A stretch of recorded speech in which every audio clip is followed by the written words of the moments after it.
एक थोड़ा चेयर में ये तो बिना पाई वाली जैसे जगह है स्टील हट है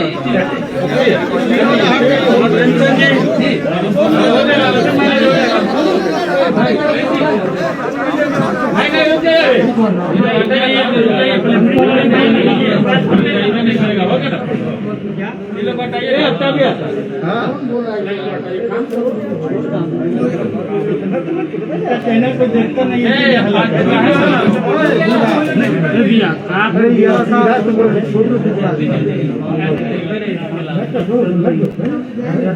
ये नहीं आइए क्या तो ठीक नहीं है अलग मैडम इधर देख के बोल दीजिए भैया हो गया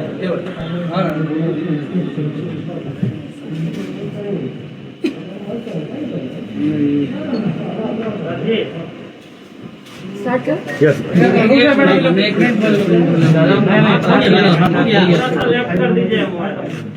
अरे मूड़ी हटाइबो मूड़ी तक ही संसार ये नहीं आ गया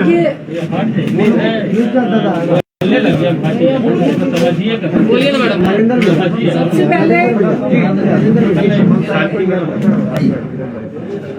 सबसे पहले आप सबका धन्यवाद करते हैं कि हमने आप लोगों को बुलाया बातें करने के लिए और आप लोग मैं आप सबका धन्यवाद करती हूँ। और दूसरा बिहार के तमाम पार्टियों के MLA MPs छोटे जनप्रतिनिधि बड़े जनप्रतिनिधि इवन जदयू के भी भाजपा के भी राजद के भी CPI CPM के भी तमाम लोगों ने कांग्रेस के भी तमाम कई मंत्रियों ने भी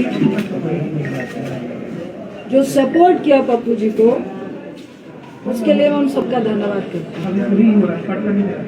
तीसरी बात बहुत राजनीतिक लोग भी चाहते थे कि आज की प्रेस कॉन्फ्रेंस में हम लोग भी साथ आपके खड़े हो। मैं उन सब से माफ़ी चाहती हूँ क्योंकि मेरा मकसद आज भी अभी तक राजनीति खेलने का नहीं है। ये महामारी का वक्त है इसलिए मैं उन सबसे माफ़ी चाह रही हूँ क्योंकि सत्ताधारियों को ऐसा कुछ भी मैं महसूस नहीं कराना चाहती जिसकी आड़ में वो लगे हुए हैं। ये महामारी का वक्त है, लोगों को बचाने का वक्त है, इसलिए मैं माफ़ी चाहूँगी कि मुझे ये प्रेस कॉन्फ्रेंस को राजनीतिक लोगों के साथ नहीं करना था। मैं उन सब का धन्यवाद करती हूँ कि जो तहे दिल से पप्पू जी के साथ है। सही मायने में देखिए लोग पप्पू जी के साथ इसलिए नहीं खड़े हैं कि अभी 4 दिन में चुनाव हो रहा है या कुछ ऐसा होने वाला है क्योंकि बहुत बड़ी पार्टी है। आज इसलिए खड़े हैं लोग क्योंकि महामारी चल रही है, पैंडेमिक चल रहा है, दूसरी लहर चल रही है और कईयों की जानें जा रही हैं। सब लोग भयभीत हैं और उस भय में हम और आप एक दूसरे का सपोर्ट बन रहे हैं।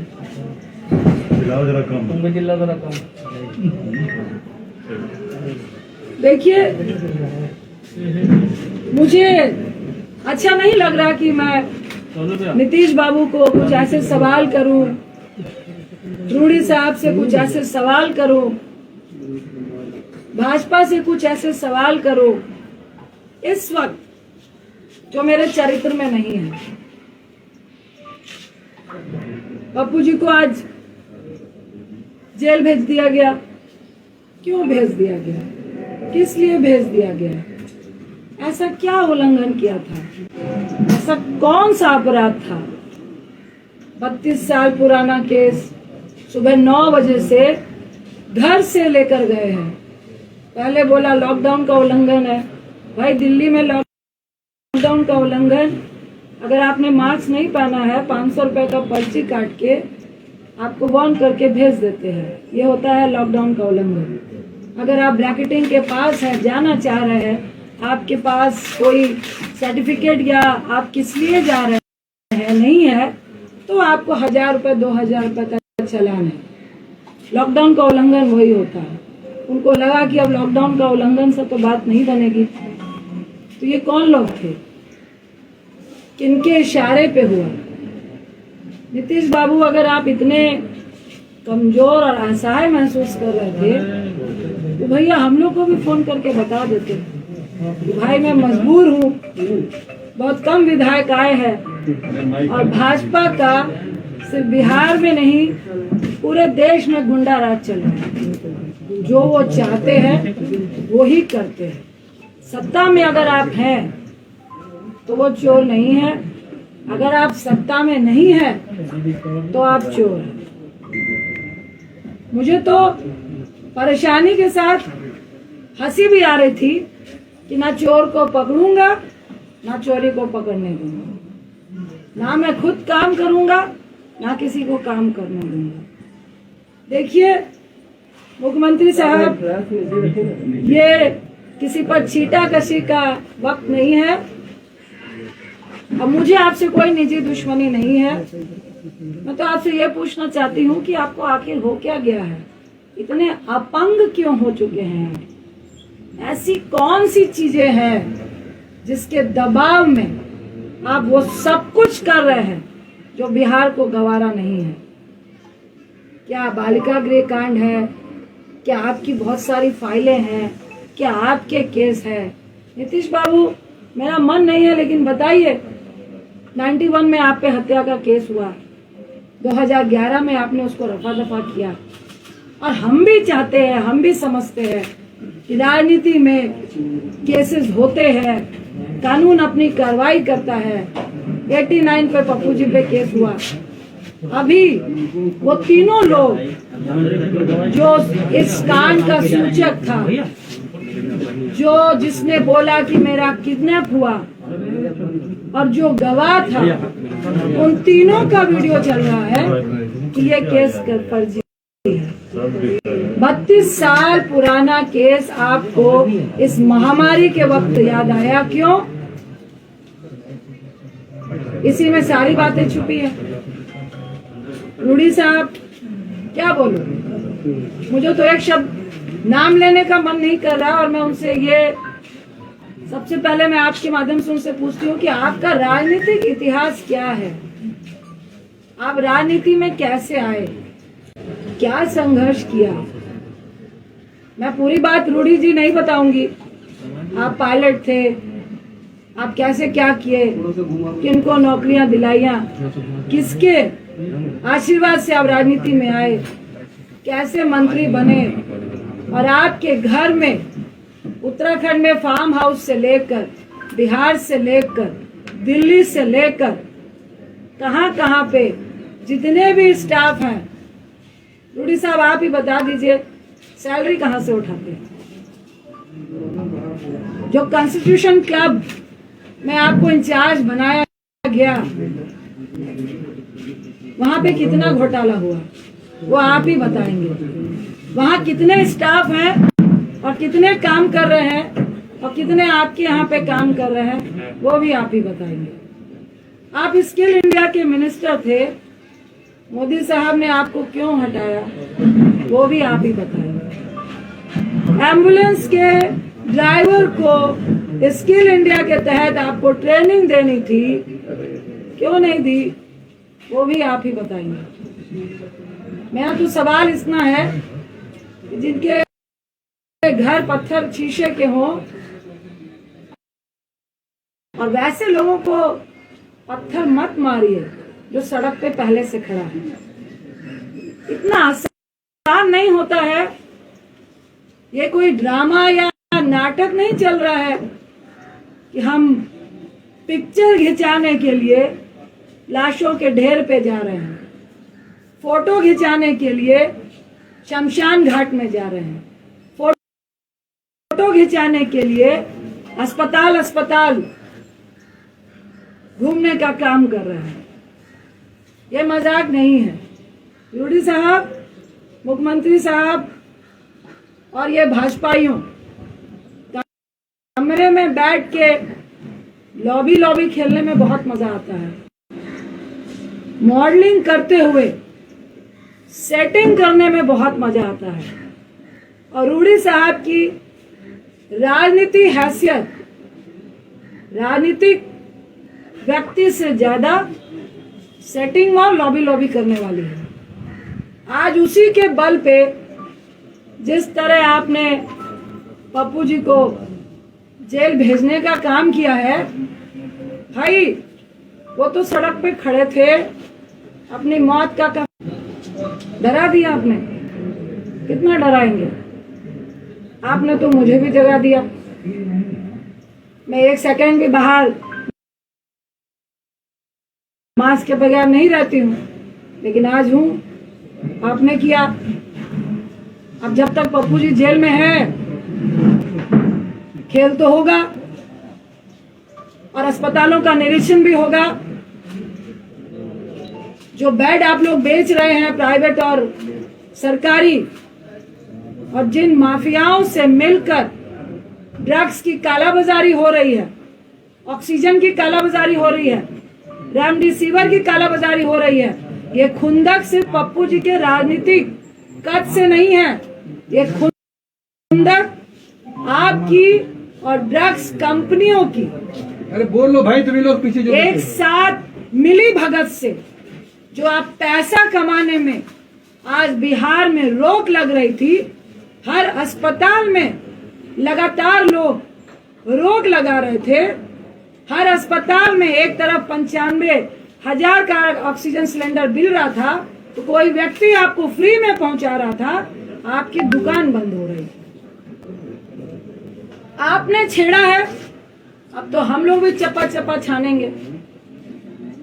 कितनी मिली भगत है, ये तो सबके सामने है, सरेआम है कि जहां पर शमशान घाट में 200 लाशें जल रही है, वहां आप 10 दिखाते हैं। सिर्फ बिहार में नहीं, हर जगह पे, उत्तर प्रदेश में, दिल्ली में, मध्य प्रदेश में, जहां जाइए वहीं ये हाल है। देखिए, सत्ताधारियों को उतना ही डराना चाहिए जितने में लोग डरे। इतना भी मत डराइए कि लोग डरना भूल जाए। और जो सड़क पे खड़ा हुआ व्यक्ति को आप जब डराने की कोशिश करते हैं, मौत का कफन बांध के खड़ा हुआ व्यक्ति, उस व्यक्ति को जब आप डराने की कोशिश करते हैं, तो डर खुद डर जाता है। ये सत्ताधारियों को समझना चाहिए। और इस महामारी में भी सबसे बड़ी अगर कोई महामारी है, वो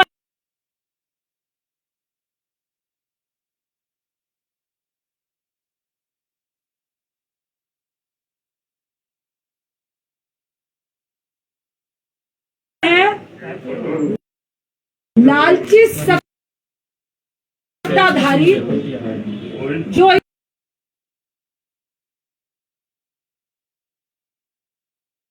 इस बड़ी महामारी से भी बड़ी महामारी है।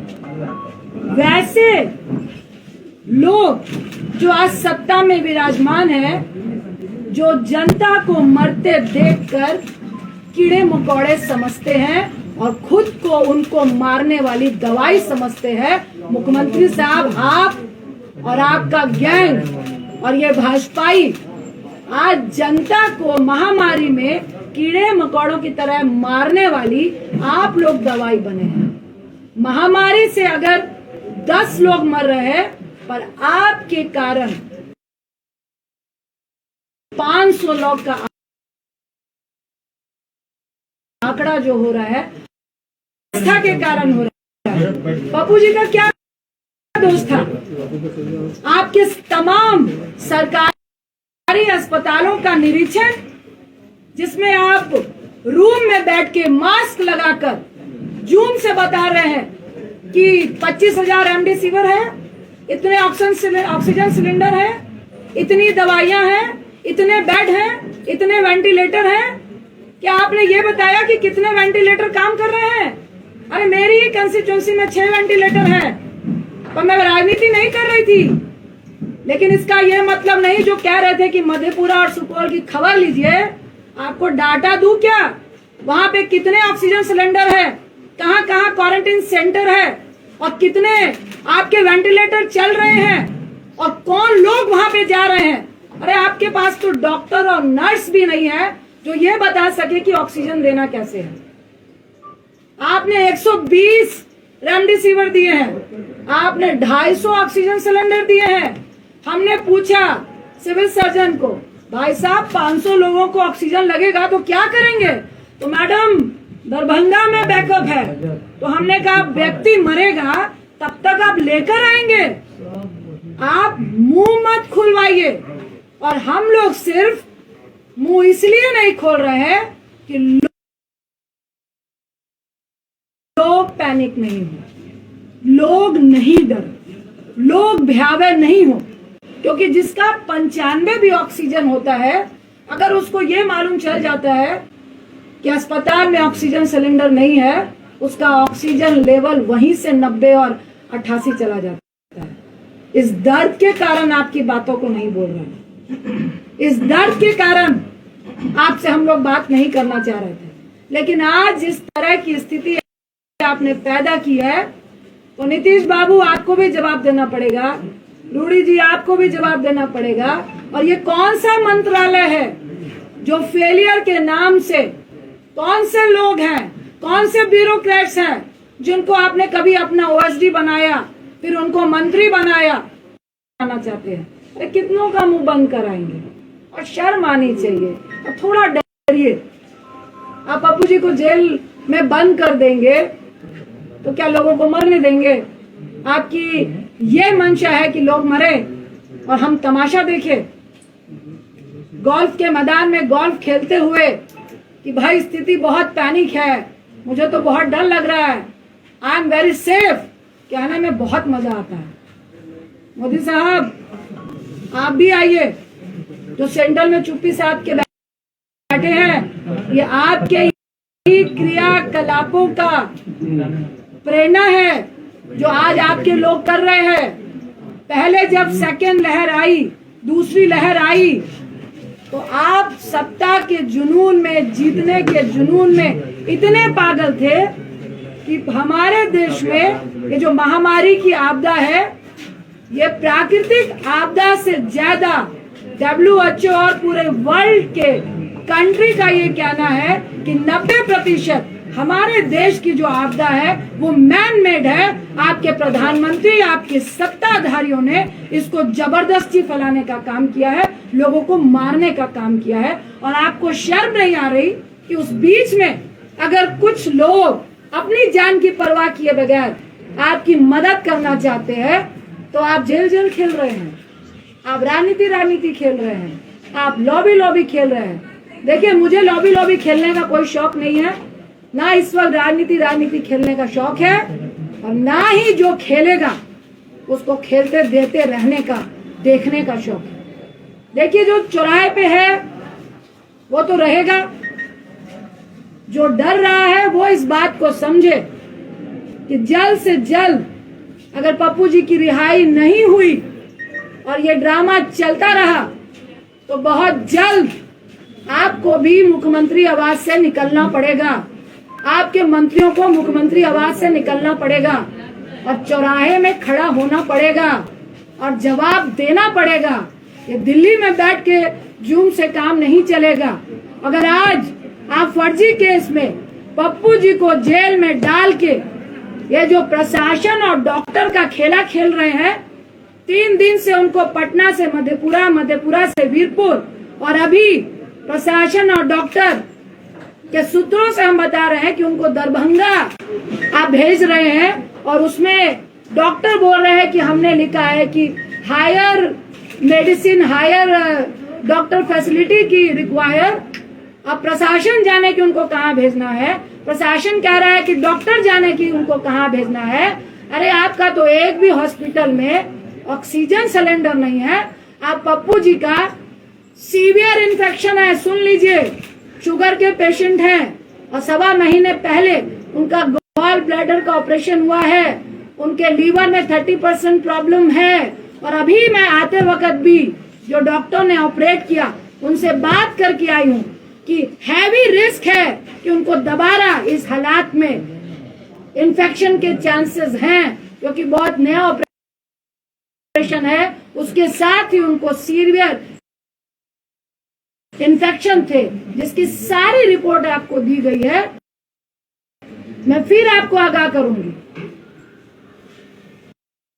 कि ये खेला बंद कर दीजिए, ये राजनीति बंद कर दीजिए, उनको रिहा कीजिए और आपके जेल के अंदर वो पॉजिटिव होके आएंगे तो ना मैं माफ करूंगी ना आपको जनता माफ करेगी। और सिर्फ माफी से काम नहीं चलेगा। अगर चंद दिन के अंदर, 2 दिन के अंदर पप्पू जी रिहा नहीं होते हैं और आप ये डॉक्टर और प्रशासन का खेल खेलते हुए उनको हर दिन गाड़ी में 4-4 लोगों के साथ बैठा के जो घुमाने का आप काम कर रहे हैं, तो आप भाजपाई लोग भी सुन ले, मुख्यमंत्री साहब भी सुन ले। रूडी साहब, आपकी जो एम्बुलेंस घर में थी वो सरकारी खजाना था और एक तरफ लोग 12,000 रुपए पर किलोमीटर एम्बुलेंस के लिए दे रहे थे और तब भी नहीं मिल रही थी। मैं अनशन में बैठूंगी जब तक आपको जेल के अंदर नहीं कर दिया जाएगा। ये खेला खेलना बंद कर दीजिए, ये गंदी राजनीति महामारी के वक्त बंद कर दीजिए। आज मैं फिर कह रही हूँ, मुझे फोन कीजिए, पप्पू जी को फोन कीजिए और बताइए कि पप्पू जी मदद कीजिए, महामारी है, हम सब मिलके काम करेंगे। लेकिन ऐसे मत कीजिए जहां आपको लग रहा है राजनीति हो रही है।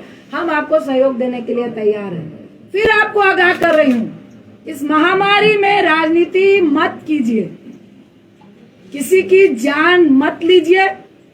अगर हमारी फैमिली को आप खतरे में डालेंगे, अगर आप बिहार की जनता को खतरे में डालेंगे, अगर हमारे बच्चों को आप खतरे में डालेंगे, तो आपका परिवार भी मुख्यमंत्री आवास में नहीं बैठ पाएगा।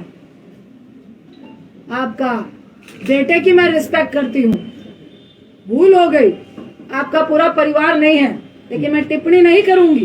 भाजपाइयों का परिवार है, जो मॉडलिंग करते हैं उनका परिवार है, और मुझे सबके परिवार के लिए दया है और सबके परिवार की फिक्र है। इसीलिए हम लोग चुपचाप बैठे थे, इसीलिए आज मेरा बेटा यहाँ नहीं आया, क्योंकि मैंने अपना रिस्क लिया, उसका नहीं लिया कि बेटा रुक जाओ, पैंडेमिक चल रहा है। और ये बहुत गुंडाई राज वाले लोग हैं, किसी की परवाह नहीं है। जब जनता को ये कीड़े मकोड़े समझते हैं तो हम लोग की क्या औकात है। लेकिन औकात उसी की होती है जो गोल्फ लिंक में बैठकर गोल्फ खेल रहा होता है और पेस्ट्री होता है, जो सड़क पे होता है, उसको औकात दिखाने की कोशिश नहीं कीजिएगा। मैं इतना ही क्या कि मुख्यमंत्री साहब, अब ये राजनीति बंद कर दीजिए। उनको इस फर्जी केस से वीडियो वायरल हो रहे हैं, वो सब दिख चुका है कि वो फर्जी केस है, उनको रिहा कीजिए और हम लोग सब मिलकर इस महामारी से लड़िए। क्योंकि एक तरफ आप इतनी घटिया राजनीति कर रहे हैं और दूसरी तरफ तीसरी लहर की बात इस देश में हो रही है, उसकी चिंता कीजिए। अपनी राजनीतिक रोटियां सेकने की चिंता मत कीजिए। अगर आपको डर लग रहा है उनके कद से, तो चुनाव अभी बहुत दूर है, तब तक जनता भूल जाती है। ये आपको हम लोगों से ज्यादा मालूम है, इसलिए महामारी की फिक्र कीजिए, राजनीति की फिक्र मत कीजिए। बहुत बहुत धन्यवाद। मैम, हाईकोर्ट में याचिका भी इसे खारिज कर दिया गया है, जो जानकारियां हमें मिली है। देखिए, वो खारिज नहीं है, उन्होंने कहा कि आप प्रोसेस से आइए। ये देखिए, हमको सबसे पहले मैं कहूंगी कि मुझे कोर्ट पे पूरा विश्वास है, न्यायपालिका पे पूरा विश्वास है। इन्होंने सोची समझी साजिश से इनको जेल भेजा, क्योंकि 17 तक कोर्ट बंद है और कोई भी मैटर इस तरह से सुना नहीं जा रहा है। लेकिन आज हम लोगों ने मेंशन किया है, इन्होंने तो सुप्रीम कोर्ट की भी धज्जियां उड़ाई है। सुप्रीम कोर्ट ने कहा है कि इवन 7 साल से नीचे वाला भी कोई मुजरिम भी है, उस पे भी अगर जेल जाने की नौबत आती है तो आप इस पैंडेमिक में उसको जेल नहीं ले जाएंगे। और अगर कोई जेल में है भी तो उसको 90 दिनों की आपको पैरोल देनी है। सही मायने में कानूनी तरीके से जब इनको मधेपुरा भेजा गया तो मजिस्ट्रेट को ही खड़े खड़े इनको बेल दे देनी चाहिए थी, लेकिन ये रणनीति है। और मैं नहीं चाहते हुए मैं कहूंगी कि दबाव में है। वहाँ पे कुछ हो रहा था लेकिन रात के 8 बजे नहीं हुआ।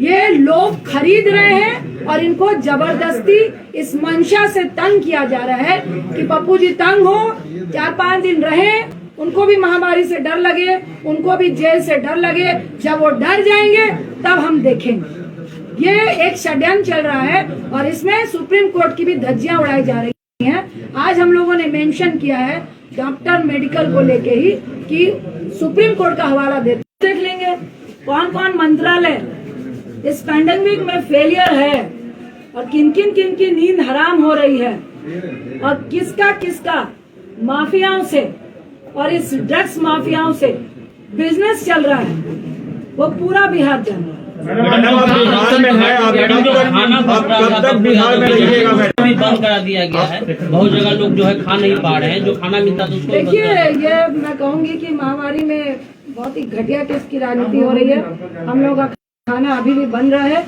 लेकिन वो परमिशन नहीं दे रहे हैं, पास नहीं दे रहे हैं। हम लोग फिर पास के लिए लगे हैं। मैडम आप कब तक बिहार में पास हैं? नहीं देंगे, हम लोग बिहार में मैडम पप्पू यादव उजागर कर रहे थे काफी खुलासों को, आप उनको कंटिन्यू रखेंगी जो वो कर रहे थे? देखिए, और कहीं प्रशासन भी आप पर ये कार्रवाई कर सकती है? मैं बिहार हूँ, मैं दिल्ली हूँ, मैं कहाँ हूँ, लेकिन आपके अस्पतालों का निरीक्षण लगातार चलेगा और आपके अस्पतालों की पोल अगर आपने सही नहीं की तो वो आप लोग फोटो देखेंगे, उसके वीडियो चलेंगे। जहाँ पे ऑक्सीजन की कमी होगी, जो हम लोग से मांगेंगे उनको ऑक्सीजन मिलेंगे। जहाँ से रेमडेसिविर जितनी मदद कंटिन्यू हो रही थी वो लगातार मदद होती रहेगी। इस पैंडेमिक में आप किसी को मदद करने से नहीं रोक सकते।